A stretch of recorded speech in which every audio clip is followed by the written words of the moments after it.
आयोग को ये छात्रों का संघर्ष नजर क्यों नहीं आ रहा? वो तो कह रहे कि राजनीति चमका रहे बच्चे। हम लोगों का 2 साल बर्बाद होता है। हम लोग के जो गार्जियन है वो खून पैसा लगा के 1-1 रुपया हर महीना पैसा भेजते हैं। जो 12,000 बच्चों का एग्जाम कंडक्ट नहीं करवा सकते ढंग से, वो खुद नॉन सीरियस है। जिसको इतना दिमाग नहीं है, नॉन सीरियस है। चेयरमैन परमार इस्तीफा दे। रोजगार के भी दावे करे 10 लाख लोगों को नौकरी दिया। आपका काम है, आपको वोट किस लिए दिया गया? आपको राजा बनने के लिए वोट नहीं दिया गया है। कई छात्र ये कह रहे हैं कि जिनके सेंटर पे कोई धांधली नहीं हुई उनके साथ भी तो ये नाइंसाफी है ना एक तरह से। किसी का लास्ट उम्र है, किसी के घर से भी लास्ट बार मौका मिला है। नॉन सीरियस कैंडिडेट कह रहे हैं। कैसे नॉन सीरियस कैंडिडेट? आप जो क्वेश्चन पेपर दे रहे हैं वो बिना पढ़े क्लास 9 का बच्चा भी सॉल्व कर देगा।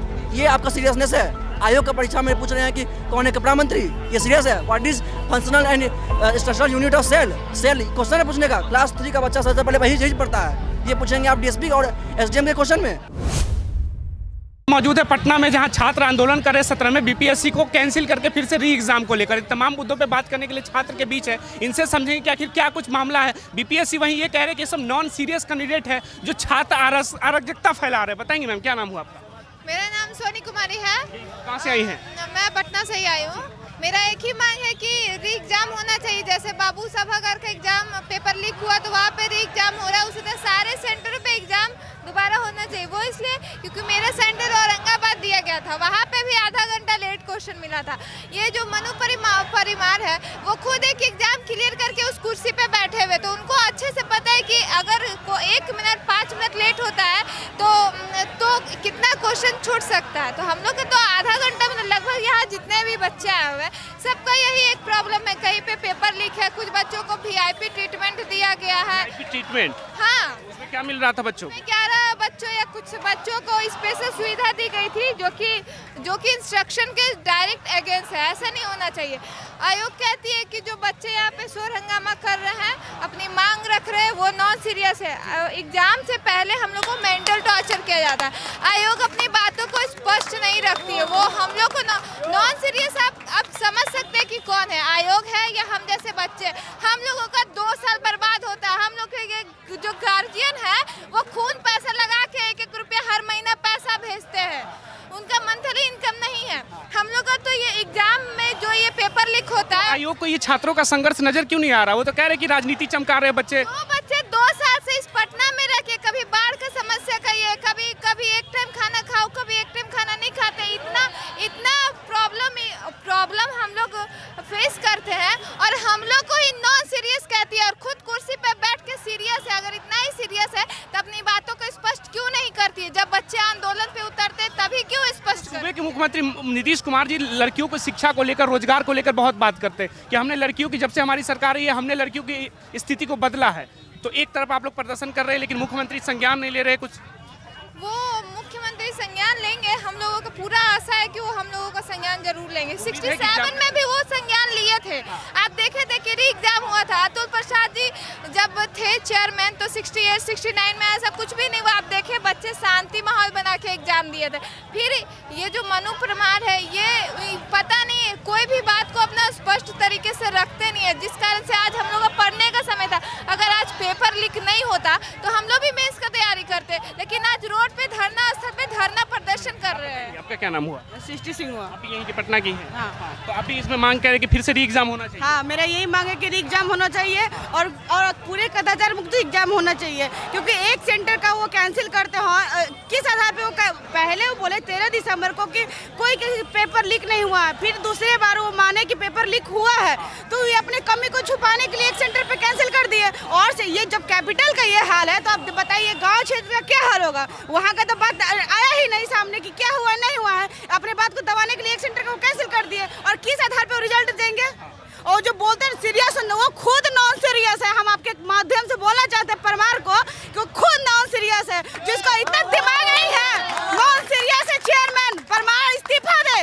वो खुद नॉन सीरियस है। जो 12,000 बच्चों का एग्जाम कंडक्ट नहीं करवा सकते ढंग से, वो खुद नॉन सीरियस है। फिर से एग्जाम होगा उन लोग? नहीं तो क्यों होगा? प्रशासन क्या कर रहा था? क्वेश्चन 1:42 में क्यों था? नेट पर क्वेश्चन था, वो तो वायरल ही हुआ ना।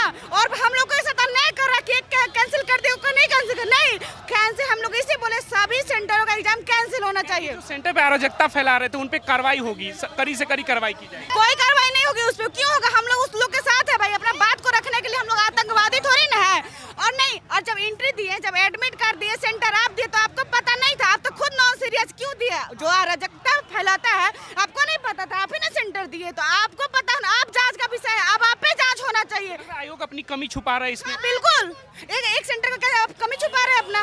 हाँ, आयोग बीपीएससी ने हाई कोर्ट के द्वारा ये क्लियर किया था कि 10 दिन पहले क्वेश्चन जो है वो सेंटर पे पहुंच चुकी है, ठीक है। तो फिर ये क्वेश्चन बोलती है कि पुस्तक में कमी हो गई थी, ठीक है। ये कैसे हुआ? दूसरी बात ये है कि आयोग बोलती है जितने भी बच्चे जो बच्चे इस तरह का हल्ला करे वो नॉन सीरियस है। आयोग खुद नॉन सीरियस है, मनु परमार खुद नॉन सीरियस है। कह रहे हैं कि जहाँ पे एग्जामिनेशन बहुत बेहतर तरीके से उन छात्रों के साथ इनजस्टिस नहीं हो जाएगा अगर एग्जाम फिर से किया जाए। 12,000 बच्चों का एग्जाम हो रहा है, एग्जाम हो रहा है। जब रिजल्ट है एक तो को एग्जाम भी एक ही होना चाहिए ना, अलग अलग तो फिर कैसे होगा? हमने आधा घंटा लेट, जब बच्चों को 11 बजे के बाद एंट्री नहीं है तो फिर क्वेश्चन कैसे आधा घंटा लेट मिल सकता है भाई?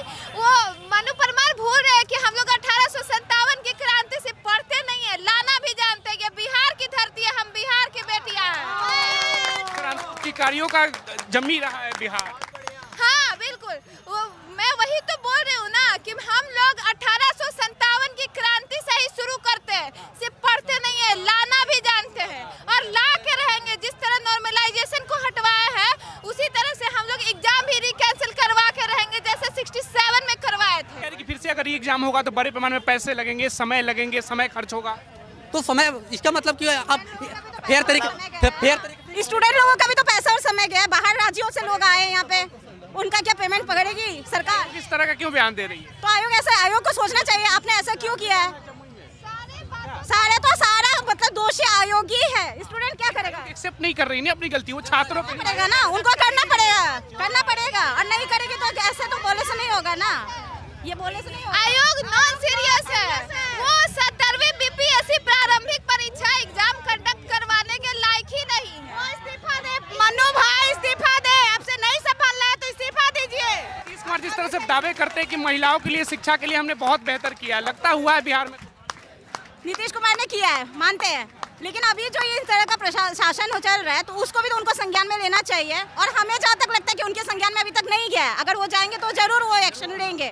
67 में भी हुआ था। राज्य की राजधानी में इतना बड़ा प्रोटेस्ट चल रहा है, मुख्यमंत्री को खबर तक ना हो, ये लग रहा है ये बात हजम होने वाली है। ठीक है, लेकिन अगर उनको खबर मिलेगी तो हमें जहाँ तक हमको पूरा आशा है कि वो जरूर अपना करेंगे। एग्जाम हो, क्योंकि सर अनियमितता भर के बढ़ती गई है, पटना में बढ़ती गई है तो वो तो दिख गया क्योंकि ये राजधानी है।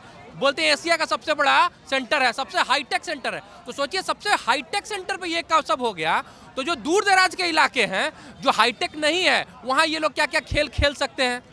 तो हमारे पास एक लौटा ये डिमांड है कि आप एग्जाम लीजिए। और ये सर एक सेंटर नहीं है, ये 20,000 की कैपेसिटी है, 12,000 छात्रों का यहाँ एग्जाम पड़ा था, यानी ये एक जिला से ज्यादा की कैपेसिटी है। तो आप 12,000 कैंसिल करके फिर से हो ही रहा है एग्जाम ले, आप कुछ भी प्रश्न पूछिए, आपका वो अधिकार है, आप टफ पूछिए, हल्का पूछिए, लेकिन सबके लिए बराबर हो, समानता हो। बस समानता आप नहीं देंगे तो आंदोलन होगा। बिल्कुल, कई छात्र ये कह रहे हैं कि जिन्होंने बेहतर तरीके से एग्जाम दिया उनके साथ नाइंसाफी हो जाएगा। कौन तय करेगा बेहतर सर? बेहतर कौन तय करेगा सर? वो रिजल्ट आएगा तब तो तय होगा ना, रिजल्ट से पहले खेल हो गया तो।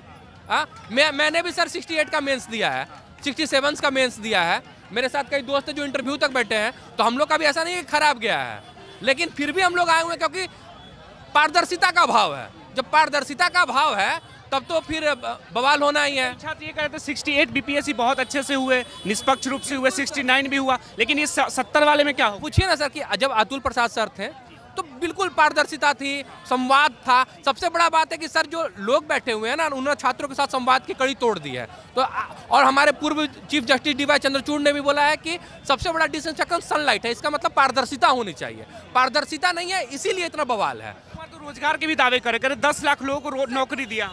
पारदर्शिता के साथ देना सर, पारदर्शिता के साथ देना, पारदर्शिता आप दीजिए, बिल्कुल आपका काम है। आपको वोट किस लिए दिया गया? आपको राजा बनने के लिए वोट नहीं दिया गया है, आपको दिया गया जनता की सेवा करने के लिए। आप दीजिए, वही तो आपका काम है।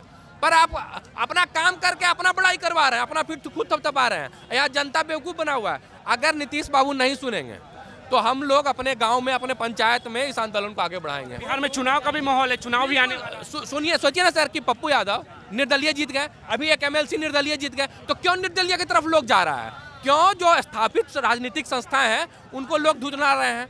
पार्टियों से भरोसा खत्म हो तो भरोसा खत्म हो रहा है। एकलौता भरोसा यहाँ तो नीतीश बाबू टेबल कुर्सी को खड़ा कर दे तो वो जीत जाएगा नीतीश बाबू के नाम पे। लेकिन नीतीश बाबू को सोचना चाहिए कि जो उनका इमेज बना हुआ है छात्रों के बीच, वो खुद छात्र आंदोलन से निकले हैं, तो वो अपना इमेज बरकरार रखना चाहते हैं या तोड़ना चाहते हैं। यही नीतीश बाबू हैं। जब 67 में बेईमानी हुआ था, एक फोन किए थे, एग्जाम कैंसिल हुआ था।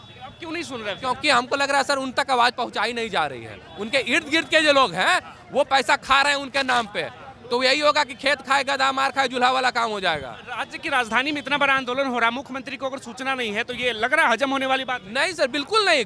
जरूर उनके जनता और उनके बीच बैरियर बना दिया गया है, और वो कौन बना रहा है वो खुद वो सोचे। आप बताइए क्या नाम हुआ आपका? मेरा नाम सोनू निगम है। कहाँ से आए? सोनू निगम जी, भागलपुर से आए हैं सर। जी जी। तो आपके सेंटर पे क्या गड़बड़ी तो सिर्फ बापू इसमें पटना में जो है वहाँ हुआ, पर गड़बड़ी सर अभी हो रहा है सर। जैसे कि मेरा सेंटर सिवान दिया गया था, मैं भागलपुर जिले से हूँ, और पूरा इस साइड दिया गया था सेंटर, उसमें कोई दिक्कत नहीं है सर। लेकिन वहाँ गए तो मेरा बायोमेट्रिक ही नहीं हुआ है। दूसरी बात कि अब जो बाबू परीक्षा परिषद में 12,000 लोगों का हो रहा है, आप देखिए यहाँ पर लिखा, मैं लिख के लाया हूँ कि 12,000 विद्यार्थी एक जिला के बराबर है। एक जिला का परीक्षा कैंसिल हो रहा है, और एक केंद्र का कैंसिल हुआ है। एक केंद्र के बराबर नहीं है, वो एक जिला के बराबर है। 12,000 विद्यार्थी, कई छोटे छोटे जैसे शिवहर, सिवान, इस सब जिला में 12,000 विद्यार्थी भी नहीं थे, कम ही विद्यार्थी थे। कि क्या मांगे? पूरे बिहार के बच्चों के कैंसिल? बिहार की कैंसिल होना चाहिए सर, क्योंकि अगर वो 12,000 बच्चे दोबारा एग्जाम देते हैं, उन्हें पैटर्न पता है, वो दोबारा एग्जाम देंगे, उनका डायरेक्ट इंपैक्ट पड़ेगा कट ऑफ पर, और हम लोगों का कट ऑफ से बिल्कुल बाहर हो जाएगा। ये 3.5 लाख बच्चों के साथ नाइंसाफी है। कई छात्र ये कह रहे हैं कि जिनके सेंटर पे कोई धांधली नहीं हुई उनके साथ भी तो ये नाइंसाफी है ना एक तरह से। सर अगर मान लीजिए मेरा अगर धांधली नहीं होता है ये, तो हम तो सर अपने कट ऑफ के हिसाब से बनाए हैं ना सर। अगर अब कट ऑफ हाई चल जाता है तो मेरा सिलेक्शन कैसे होगा? और 2,000 पोस्ट फिर दोबारा आ पाएगा? किसी का लास्ट उम्र है, किसी के घर से भी लास्ट बार मौका मिला है, और ये अगर एक एग्ज़ाम पारदर्शिता एक मतलब ट्रांसपेरेंसी से नहीं हो पा रहा है, तो क्या ये सिस्टम है सरकार का? और क्या है बीपीएससी? बीपीएससी इतना बड़ा आयोग है, संवैधानिक आयोग है, और एक एग्ज़ाम नहीं। और सिर्फ बीपीएससी का बात नहीं है, ये देश कहाँ जा रहा है? बार बार विद्यार्थी को धरना पर उतरना पड़ रहा है। अभी झारखंड में उतरना पड़ रहा है, बार बार ये हो रहा है, पेपर लीक हो रहा है, पेपर लीक हो रहा है। हम लोग इस देश को कहाँ ले जा रहे हैं, और क्या ले जा रही है इस देश को? क्या बनाना चाहते थे इसको, और कहाँ ले जा रहे हैं? आयोग मानेगी आप लोगों की बात? कुछ सर मानेगी, क्यों नहीं? मानना ही होगा। हम लोग जब तक नहीं माने तब लोग यहाँ पर डटे रहेंगे। और यहाँ तो से कह रहे कि बरगलाए हुए छात्र हैं, क्या नॉन सीरियस कैंडिडेट कह रहे हैं? कैसे नॉन सीरियस कैंडिडेट? आप जो क्वेश्चन पेपर दे रहे हैं वो बिना पढ़े क्लास 9 का बच्चा भी सॉल्व कर देगा। ये आपका सीरियसनेस है? आयोग का परीक्षा में पूछ रहे हैं कि कौन है कपड़ा मंत्री, ये सीरियस है? What is functional and structural unit of cell? Question है पूछने का। क्लास 3 का बच्चा सबसे पहले वही चीज पढ़ता है, ये पूछेंगे आप डीएसपी और एसडीएम के क्वेश्चन में? ये शर्म की बात है। क्या नाम हुआ आपका? मेरा नाम सौरभ सुमन हुआ। क्या पोस्टर्स के थ्रू क्या मैसेज दे रहे हैं? ये शिक्षा सत्याग्रह है, और हम लोग खुद शिक्षा के पुजारी हैं, और हम लोग उस संकल्प लेकर के चले हैं जो अपने माँ बाप का सपना पूरा करना है। और ऐसी आयोग जो इतनी अयोग्य हो चुकी है, जो आधा से ज़्यादा सीट बेच करके और अपना झोली भरने पे लगा हुआ है, इस तरह के संस्थान से हम बस गुजारिश करेंगे, सुधर जाइए। लग रहा है सब कुछ पहले से फिक्स था इसमें, इस तरह का? बिल्कुल फिक्स था। देखिए, हमें जहाँ तक, देखिए हम लोग जो हैं, हम लोग बस ये आशा करते हैं कि बस ये हो, जो भी हो कदाचार मुक्त हो। लेकिन जो पास्ट रिवीलिंग फैक्ट है, जैसे कि कुछ दिन पहले की बात बताते हैं, ज़्यादा दिन पुराने की बात नहीं है, कम्युनिटी हेल्थ इंस्पेक्टर का एग्जामिनेशन हुआ, 60% सीट बुक था। 60% से समझ सकते हैं 100 करोड़ का बोली लग रहा है, ठीक है। और ये जो पहले से तय रहता है सीट का, ये बिल्कुल तय रहता है, लेकिन इंटरनल, अरे हमें तो ये भी नहीं पता। हम तो ऐसे नौबत पे आ चुके हैं कि अगर हमें कहा जाए कि हाँ इतना पैसा दे दो, भाई कहाँ से दे पैसा? भाई कहाँ से दे? अपने मेरिट पे लड़ते हैं तो मेरिट पे कट ऑफ नहीं पार हो पाता है। कारण क्या? आधा सीट तो पहले ही बेच चुके हैं आप, कट ऑफ तो ऊपर जाना ही है। और जहाँ तक अभी की बात है, अभी मेरा खुद का 89 नंबर आ रहा है, और जहाँ तक हमको लगता है कि मेरा प्री क्लियर हो जाएगा, हमको मेंस के लगना चाहिए। लेकिन जो एग्जामिनेशन होने जा रहा है, सीधी सी बात है, अगर आप कैंसिल करने की मांग कर रहे हैं? कारण क्या है कि अगर एग्जामिनेशन हुआ तो मे भी क्वेश्चन बहुत लिबरल पूछा जा सकता है, बहुत आसान पूछा जा सकता है, कट ऑफ को ऊपर लेके चला जाए। ये भी हो सकता है औरंगाबाद वाला केस कि कट ऑफ इतना ज़्यादा ऊपर चला जाए, मतलब पेपर इतना ज़्यादा हार्ड पूछ लिया जाए कि कट ऑफ को एकदम उसी लेवल पे रहने दिया जाए या इससे नीचे चला जाए। तो किसी न किसी, अगर एक बच्चे के साथ भी अगर इनजस्टिस हो रहा है तो आयोग को ऐसा नहीं करना चाहिए। एक सेंटर पे कैंसिल करके दोबारा एग्जाम लिया जा रहा है, आप लोग की मांग है कि सभी को कैंसिल कर दिया क्या है? कारण क्या है? देखिए, हमारे जो मतलब हम जो तथाकथित जो उपद्रवी कहा गया हम लोग को, दरअसल वो लोग उपद्रवी नहीं, हमारे लिए मसीहा हैं। पर्सनली मेरे लिए तो मसीहा इसीलिए है। कारण क्या है? वही लोग विद्यार्थी थे जो 2 घंटा 12 से 2 बजे तक कॉपी मिलने के इंतज़ार में बैठे रहे, बाद में जाकर के फ्रस्ट्रेशन लेवल जब उनका बहुत ज़्यादा पार हो गया, ठीक है, इसके बाद वो बाहर आए और बाहर आने के बाद वो देखते हैं कि कभी कोई चोरी कर रहा है, उधर कोई पेपर छीन रहा है, कोई ऐसे कर रहा है, तो पेपर तो लीक हो चुका है, क्यों देंगे? फोन लेकर बैठे थे कई परीक्षार्थी। नहीं नहीं नहीं नहीं नहीं, फोन लेके, अगर फोन लेके बैठे तो फिर भी आपकी अयोग्यता है। फोन लेके गए कैसे भाई, कहाँ से लेके गए? आपका 3-4 लेवल, आप जो बोलते हैं कि 4 लेवल का सिक्योरिटी है, 4 लेवल के सिक्योरिटी में मोबाइल फ़ोन लेकर चला जाएगा? अरे एक चोटका नहीं लेके जा सकता है जो मोबाइल फ़ोन लेकर चला जाएगा। और अगर फिर भी बाहर आकर के मोबाइल फ़ोन अंदर लेकर के गए, फिर भी आपकी अयोग्यता है। तो आप अयोग्य हैं, अपनी अयोग्यता को स्वीकार कीजिए और एग्जामिनेशन लीजिए, और अगर नहीं लेते हैं तो इसमें आपकी अयोग्यता है।